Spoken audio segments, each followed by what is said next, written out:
자, 그런데 뭐 이런 것보다는 여기 출제가 가끔 돼요. 요거 위탁아동은 좀 말씀드릴게요. 제목에서 위탁아동제는 뭐냐면 길러주는 제도가 되겠습니다. 나의 자녀는 안 해요. 하지만 우리 그죠? 위탁 받아가지고 아동을 뭡니까? 길러줘가지고 뭐 학교도 보내주고 하는 거 있죠?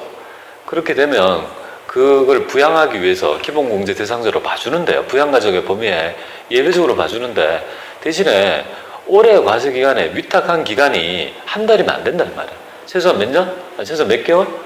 6개월 이상이 되어야지만이 기본공제가 된다. 그러면 만약에 위탁아동 가족 중에서 그죠? 위탁 시기 2017년도 8월 1일 해서 이렇게 되면요. 8월 1일부터 올해 연도 말까지는 5개월밖에 안 되죠. 기본공제 안 된다. 이렇게 보면 되겠습니다.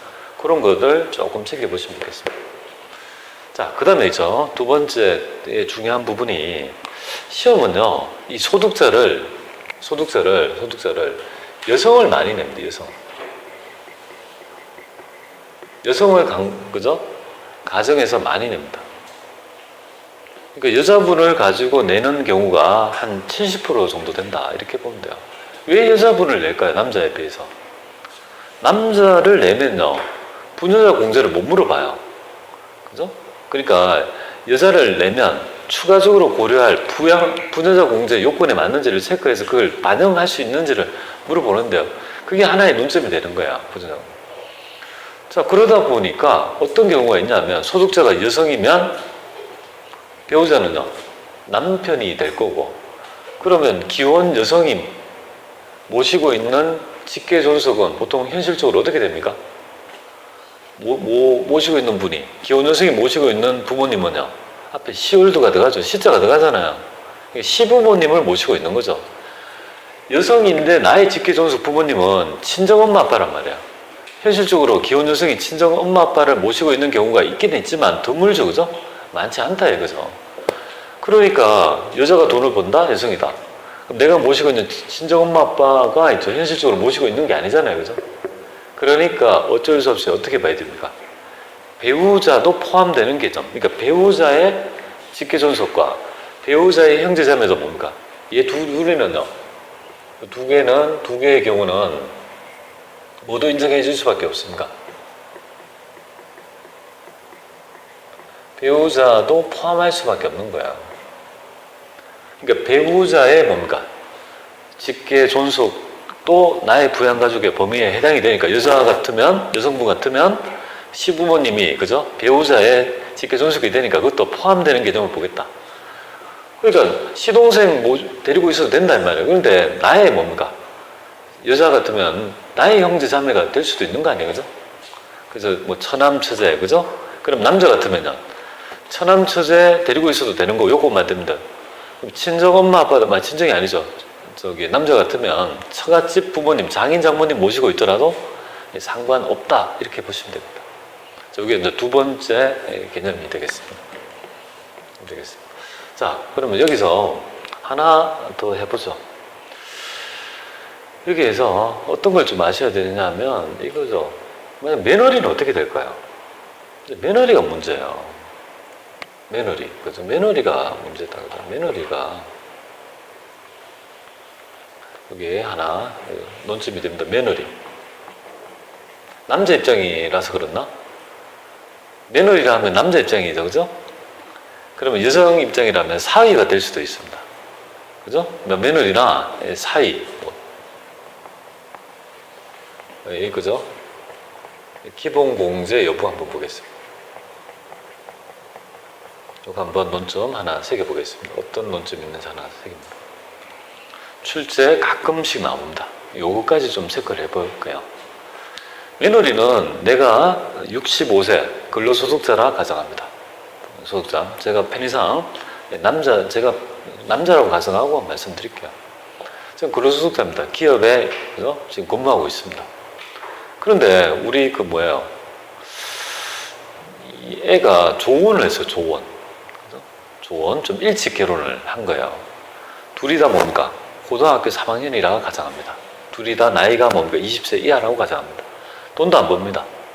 그런데 여차여차해서 나의 자녀는요, 미국에 뭡니까?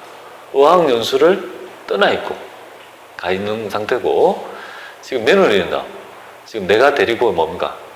집에서 같이 살고 있다고 가정합니다. 그리고 고등학교 고3이니까 고등학교를 다니고 있다 이 말이죠. 자, 그런 경우에 그 며느리는 누가 키우는 겁니까? 그죠? 시부모님이 지금 키우고 있는 상태잖아요. 부양하고 있는 거잖아요. 그러면 기본공제 대상자로 가족의 범위에 포함시킬 수 있냐 이 말이에요. 있을까요, 없을까요? 없습니다. 며느리는 나의 뭐 이렇게 해야지 기억이 잘 남아요. 며느리는 언제든지 바뀔 수 있는 거고, 그죠? 며느리는 내하고 피 한 방울 섞였습니까? 안 섞였습니다. 그러니까 뭐예요? 나의 기본공제 아니다 이 말이에요. 그럼 듣는 며느리가 서운하죠? 그러니까 제가 강하게 얘기한 거예요. 그래 기억이 오래 남는 거예요. 며느리는 왜 가족이 아니겠습니까? 그죠? 부모님들, 그죠? 수발하고 얼마나 며느리가 가족이죠. 근데 우리 법에서는 뭡니까? 법률상 적용할 때는 며느리를 뭡니까? 가족으로 보지 않는다는 개념이에요. 그죠? 그 개념이 있어야 되는데, 그러면 만약에 보겠습니다. 나의 직계 존속의 배우자에 대한 얘기예요. 나의 직계 비속의 배우자에 대한 기본공제 여부예요. 자, 그러면 요거 케이스를 한번 보죠. 기본공제 여부 한번 보겠습니다. 요거가 이제 배우자 직계 비속, 나의 자녀 직계 비속과 여기 이렇게 보죠. 자녀의 배우자 그렇습니다. 자, 경우 네 가지 경우를 좀 봐야 됩니다. 1, 2, 경우 3, 경우 4 이렇게 한번 보겠습니다. 자녀가 정상인입니다. 정상인. 이거는 장애인. 이렇게 한번 보겠습니다. 경우 1, 2는 자녀가 정상인이고 장애인 경우 한번 볼게요.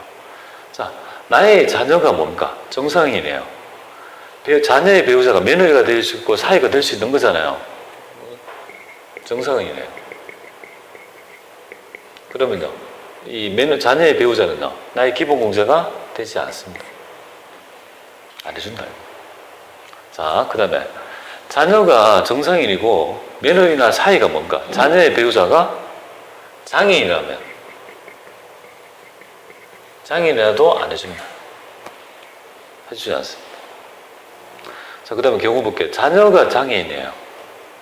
그리고 배우자의, 그죠? 자녀의 배우자가 정상인이에요. 그래도 해주지 않습니다. 그러니까 한쪽이라도 뭡니까? 한쪽이라도 정상인이 있다면요, 이거는 공제가 되지 않는다 이거 보면 돼요. 그런데 우리 법은요, 둘이 다 장애인이라면요, 얘도 장애인이고 얘도 장애인이라면요, 온정주의 측면에서 뭡니까? 기본공제를 며느리가 사이를 기본공제로 허용한다. 물론 나중에 이제 이 요건이 만족해야 되겠지만, 그죠? 그걸 보셔야 돼요. 그 얘기가 어딘가는 있을 것 같은데, 어디가 있을까, 지금 이거. 여기 있나?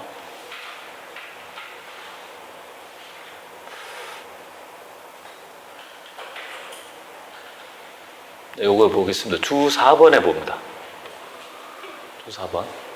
주 4번. 그죠? 주 4번에 얘기해요. 며느리나 사위는 기본공제 대상자에 해당되지 아니하나 기본공제 대상 직계비속과 그 직계비속의 배우자가 모두 뭡니까? 모두 장애인이라면 그 직계비속의 배우자도 뭡니까? 기본공제가 가능하다. 그죠? 지금 방금 요 4번의 얘기가 바로 요겁니다. 요 얘기가 아주 세부적이지만 출제가 되니까 이번에 체크하십니다. 체크합니다. 자, 그 다음에 한번 볼게요. 여기 언제 됐고. 자, 그러면 여기서 이제 이렇게 이제 기본적인, 그죠? 가족이 어떻다는 것들은 지금 규명이 됐잖아요. 그죠? 그러면 여기서 이제 생계를 같이 한다, 안 한다, 이거에 대한 얘기인데요. 이 생계를, 그죠? 같이 꼭 해야 되는 거냐면, 별거 하더라도 기본공제가 될 수가 있습니다. 이게 뭐냐면, 일단은, 여러분들, 배우자하고 직계비속은요, 배우자고 직계비속은 당연 부양가족이다 이렇게 보면 되겠습니다. 그래서 제가 뭐 굳이 이렇게 번호를 매긴다면 1번, 2번, 3번, 4번 이렇게 매긴다면 1번, 2번 요 별거했을 때 얘기해요. 별거 시에 1번과 2번은요 떨어져 있더라도 주민등록지가 다른 데 있더라도 뭡니까? 별거하더라도 배우자와 뭡니까? 직계비속은 뭡니까? 당연 부양가족으로 보겠다. 당연 부양가족으로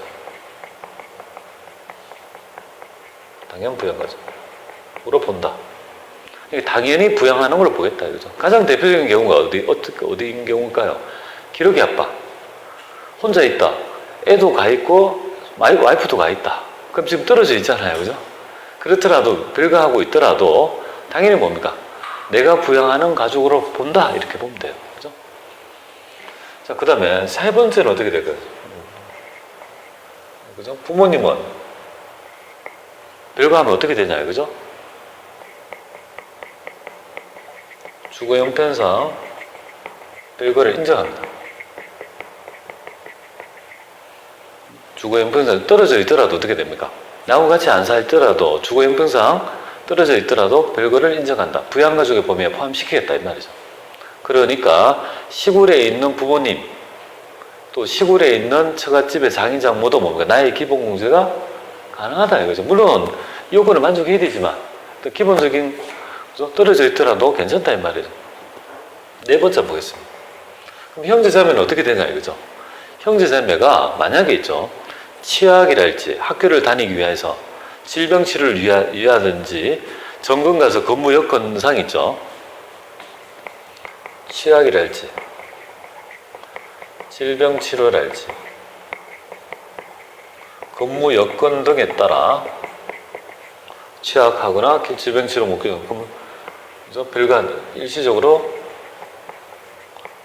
퇴거하더라도 뭔가 부양가족의 범위에 포함시키겠다는 개념이 깔려 있습니다. 그러니까 여기에 또 그런 얘기가 있겠죠, 그죠?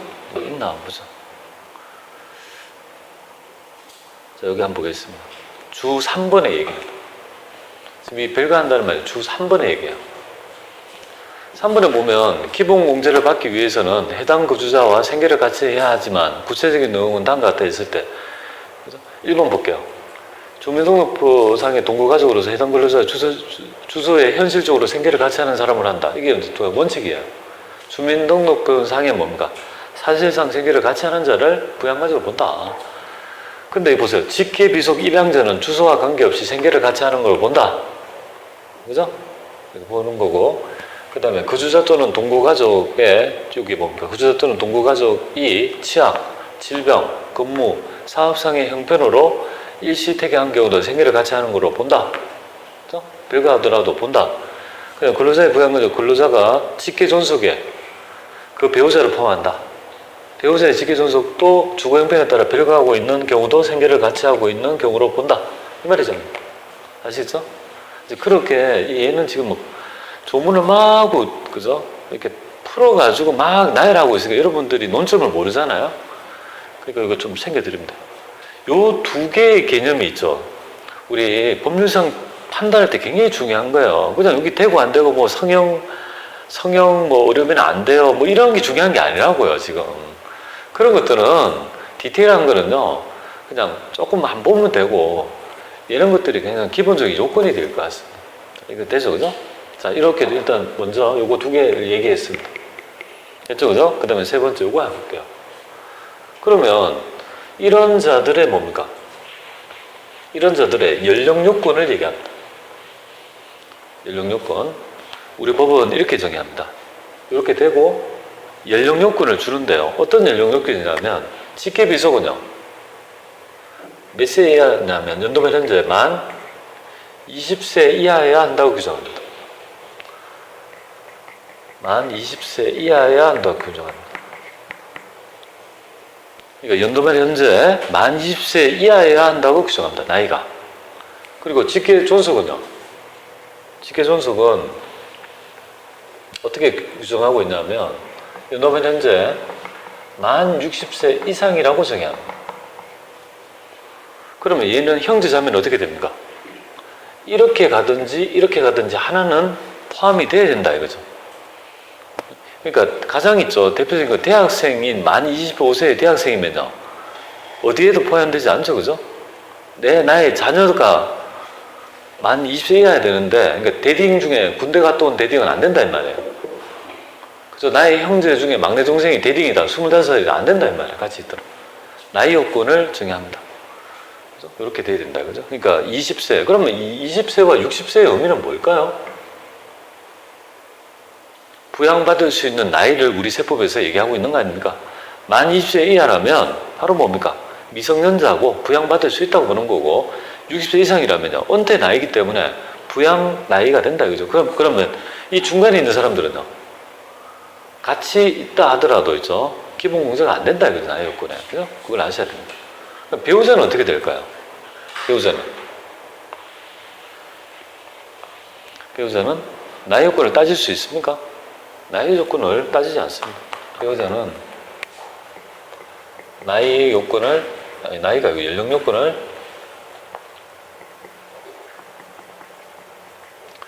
요건을, 따지지 않는다. 그죠? 따질 수 없어. 그죠? 따지면 어떻게 되겠어요? 제가 만약에 따진다면 어떻게 됩니까? 말이 됩니까? 꼭 따지겠다 하면 나이가 뭡니까? 60세 이상이나 20세 이하인데 그게 말이 안 되잖아요. 그러니까 현실적으로 어떻게 합니까? 배우자는요? 나이를 따질 수 없다라고 보면 돼요. 그러니까 배우자는 연령 요건을 따지지 않는다는 거죠. 자, 그러면 여기서 이제 확장합니다. 확장이는 연령 요건에 장애인이 있죠, 장애인. 앞으로 장애인이라고 하면 연령 요건을 따지지 않는다 이렇게 보면 됩니다. 그러면 장애인이라고 하면 나이를 몇 살로 보냐면 만 19세로 판단해서 여러분들은 연령 요건을 판단하시면 되겠습니다. 아시겠죠? 만 19세. 만약에 어떤 예가 될까요? 그죠? 나의 형제가 있습니다. 대딩. 25세. 돈 안 번다. 나이 요건 탈락. 안 되죠. 기본공제 안 되죠. 하지만 단서에 뭡니까? 장애인이라는 말이 있으면요. 나이를 몇 살로? 19세로 생각하면 나이 요건 통과. 그죠? 돈 버느냐 안 번다면요. 통과. 그러면 나이 기본공제 된다. 이렇게 생각하면 돼요. 앞으로 장애인이라는 말이 나타나면요. 무조건 몇 살로 생각한다? 만 19세로 생각해서 나이 요건을 판단한다라고 보면 되겠습니다. 자, 연령 요건은 됐고요. 그 다음에 이제 소득금액 요건이 그죠? 이게 뭐냐 이거잖아요. 소득금액 요건이 돈을 부양가족 중에서 나이가 이제 적거나 많으시다, 그죠? 그런 경우에 이제 150 빼주겠다 이건데, 근데 그분이 돈을 뭡니까? 너무 많이 벌면 안 된다는 거예요. 그래서 소득금액 요건이 있습니다. 근데 소득 요건이에요? 소득금액 요건이에요? 소득금액 요건이에요. 소득금액의 정의는요? 바로 소득에서 필요경비 같은 거를 차감한 후의 금액을 소득금액이라 하지 않습니까? 이 금액이 제로가 아니고요. 한 푼도 돈을 안 벌어야 되는 게 아니라 일정 이하의 금액만 뭡니까? 벌지 않으면 된다 이거죠. 이 소득금액이 뭐냐면 기본이 뭡니까? 첫 번째 기본이 100만 원 이하입니다. 소득금액 기준이 첫 번째가 100만 원 이하입니다. 100만 원.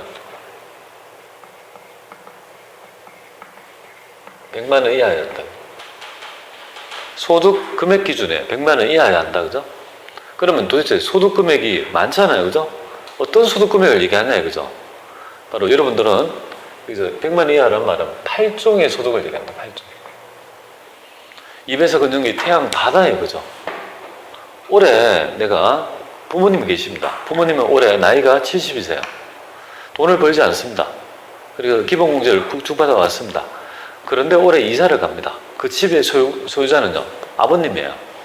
근데 이번에 팔다 보니까 양도 차익에 따른 양도소득 금액이 200만 원이 나타났다면요, 그분은요, 나이 요건은 되지만 소득 금액 요건, 입에서 걷는 게 태양이니까, 그죠? 그분의 양도소득 금액이 뭡니까? 100만 원을 초과하게 되니까 이하가 아니니까 올해 입장은요, 기본공제가 안 된다. 이렇게 판단해야 돼요. 퇴직소득 금액도 마찬가지입니다. 근데 만약에 양도소득 금액이 80만 원만 나타났다면요, 100만 원 이하니까 된다 이 말이죠. 그죠? 그렇게 판단을 해야 됩니다. 하나 확정해 볼게요. 근데 아버님이 보니까 이번에 이상한 걸, 그죠? 집을 팔았는데 80만 원, 양도소득 금액이 80만 원 나왔는 거예요. 양도소득 금액 80이죠? 근데 갑자기 기타 소득 금액이 있어가지고요. 그 금액이 40만 원이 있었다고 가정할게요. 그러면 기타 소득 금액은 40만 원, 양도소득 금액은 80만 원 이렇게 되니까 두 개 합하면요. 120이니까 그건 안 된다 이 말이에요. 아시겠죠? 하여튼 합해가지고 소득 금액 기준, 왜냐하면 소득이 8개가 있으니까 소득 금액 기준 100만 원 이하여야 한다고 규정합니다. 자, 이 원칙에서 예외가 하나 있습니다. 예외가 뭐냐면 이 가족 중에서 근로자가 근로소득자 중에 총 급여가 500만 원 이하도 뭡니까? 이하인 경우도 인정해줍니다. 이 두 개가 이걸 예외적으로 인정합니다. 그러니까 근로소득자인 경우에는 어떻게 된다고요? 나의 배우자가 이런 경우 있지 않습니까? 회사에 들어갔어요. 배우자가. 한 달에 얼마 받기로 했냐면 200 받기로 한 거야. 그리고 석 달 일하고 그만뒀습니다. 회사가 안 좋아서. 마음에 안 들어서. 그럼 올해 입장에서 돈 번 거 석 달이니까 600 번 거 아닙니까? 그죠? 총 급여가 600이에요. 그러면 뭡니까? 500 이하야 되는데 600이니까 안 된다 이 말이야. 그런데 두 달하고 그만뒀습니다. 그럼 400밖에 안 되잖아요. 그러니까 500만 원 이하니까 뭔가 나의 기본 공제가 된다 이렇게 보면 돼요.